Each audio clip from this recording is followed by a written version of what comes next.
How would you describe the current market environment? It's a difficult market. I mean, we've known since the public market started to drop over a year ago that we were going to head towards this. It's finally starting to hit companies in a meaningful way. Enterprises are starting to cut their budgets. Obviously, marketing is an area that when you get into a downturn, people start to look at because they see it as a soft area of spend. And we'll talk more about in terms of how do you prove that the value of what I'm doing is really important even in a downturn. On the venture side, what we're seeing, and this has been true, I mean, I've been through, this is the third major cycle with 2000 and 2007, 2008. There's still the capitulation, honestly, is yet to come. So we're seeing venture firms and the industry start to wake up to the reality. But over the last few years, there was a huge bubble in terms of valuations and how things got marked up. And it's really hard to work through that on the downslope. And so I think in 2023, we're going to see it's going to be difficult for a lot of companies. How has the upcoming recession affected the current go-to-market process? We're seeing a few things. One, just budgets are getting cut. And in some cases, in a lot of cases, the people whose budgets are cut don't know until the day it happens. So they may be in the process of buying something and, on the 11th hour, they have to come back and say, sorry, we can't do it. So that's one area where I think you see headwinds. And that's just a reality. There's not much you can do about that. You just have to sell through, sell harder. The other thing we're seeing large enterprises do, especially ones who've really got this experience, is they're extending the buying process. So we've seen in some Fortune 50 companies, they've added people to procurement who are literally there just to slow the process down. It's not necessarily the right thing strategically for the companies, but it's a way to slow the burn. So yeah, it's going to be harder, if you're selling to the enterprise. That said, this is a point in time where enterprises are very much looking for, we have to continue to grow ourselves. We have to generate revenue. And so they're looking for solutions that can help them do that, they can sort of show analytically, this is how we grow. And they're looking for things that really can overall help, how do we perform in this environment? How do we manage to our budget?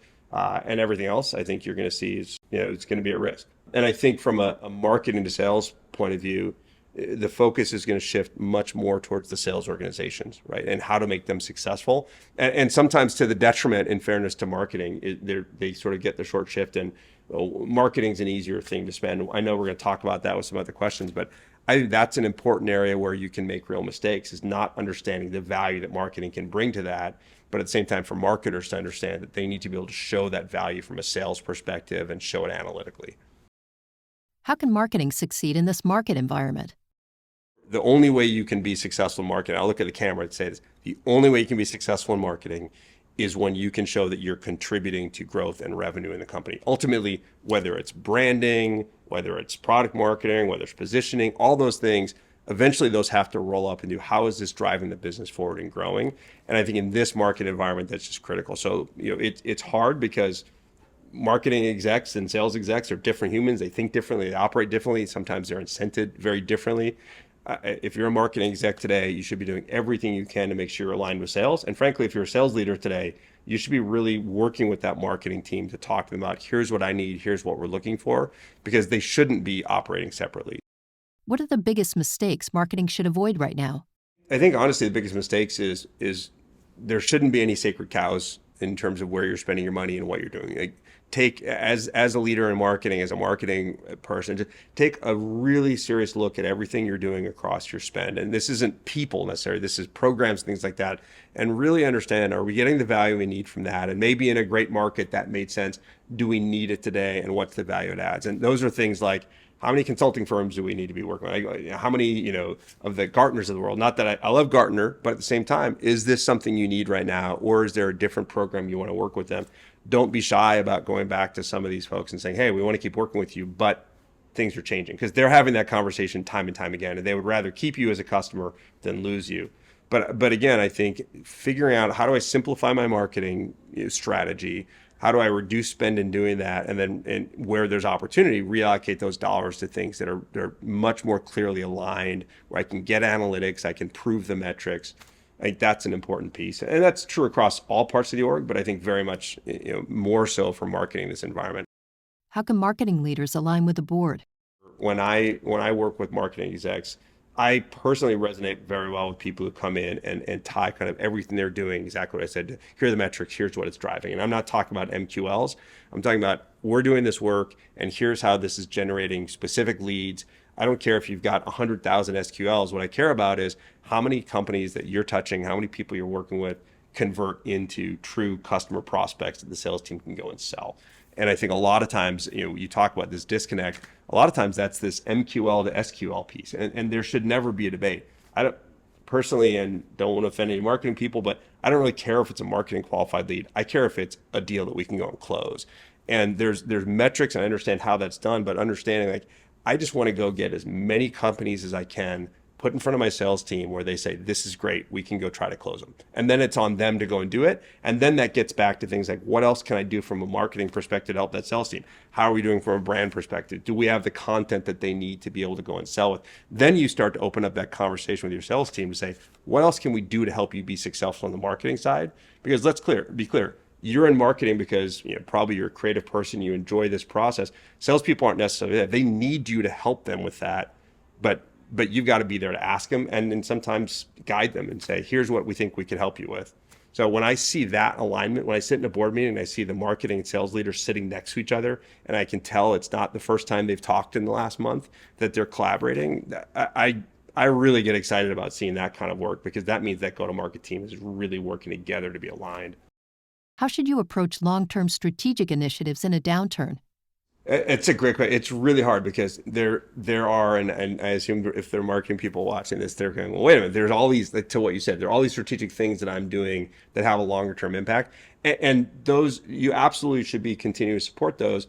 I do think, again, there shouldn't be any sacred cows in that process. But if you can come to the board and say, we're doing X, we're investing in the brand, or we're building this awareness because this is important over the long term, and show how this makes it easier over time, I think those are easier conversations to have. Now, that said, in this environment, a lot of those programs will get cut in the short term. Like becoming the sort of the if you're an earlier stage company trying to becoming sort of the established authority and leader in a space, yes, spend some time on that, but don't get too far over your skis on that, because the best way to do that is grow your business, have a lot of customers who believe in you, who want to reference you. To me, those are areas those are the areas that end up getting cut. And as a marketing exec, you really, if you're going to defend those, make sure you have the data to explain, here's why this is valuable, here's why it's important, here's why we're investing in it, and be willing to admit that there's some that, in a big market where there's plenty of cash, to go around, those are easy to do. And in markets like this, just like every other part of the org, there's things we should be cutting back. What are the deadliest signs that your marketing and sales are misaligned? If the marketing team comes in and says, we're way ahead of all our targets and we're crushing everything, and on the sales side, we're not close to where we need to be, there's a huge disconnect. Because first of all, you should never be coming in and saying, we're doing a great job, but ultimately the team that we're working with on go-to-market who's supposed to deliver revenue isn't. Sure, they could have their problems, but there's a disconnect there, because that's a conversation that should be happening between the sales leader and the marketing leader to make sure they're balanced on what's going on. I've never seen a company that's 50% ahead on their MQLs and 25% behind on the SQLs, where the marketing didn't need to really do a reset to show the value they were adding. So to me, that's an area I get really frustrated with. How do you know if your marketing is on the right track? You're running a program that is you feel comfortable in terms of where the spend is, and your sales organization is successful, and your sales leaders and team are saying, we're getting a lot of value, you should be smiling as a marketing exec. When salespeople are and one of the things I love in board meetings, when sales execs are giving the marketing execs credit for their success, that's working really well. So there's plenty of metrics we look at and multiples and all these kinds of things, and those are, you can find those on a number of websites. For me, it's that component. Like, am I seeing the alignment in a way where the sales organization understands and respects the value they're getting from the marketing organization, and clearly that relationship is set up in a way where they're collaborating, they're talking. You're going to have tough conversations. Like, you have different objectives in some cases, but they're willing to have those conversations, and they come out of those stronger as a team. And if you're doing those things, the rest of it will flow very well. Because if you're doing the wrong thing from a sales perspective, or you're not spending money in the right place in marketing, and you have that dialogue going, those problems get fixed very easily. It's when you have these silos and people aren't talking and they're frustrated, but they don't bring it up, that's when things really break down. And this is a time to make sure you're opening those doors, engaging those conversations. And if I'm a marketing exec going to sales and saying, what do you need from me? What should we be doing differently? And having very open, frank conversations, and then really listening and thinking about how to adjust. And again, salespeople are different. Explaining to them the things maybe they don't understand, where you're adding value, they might be missing it.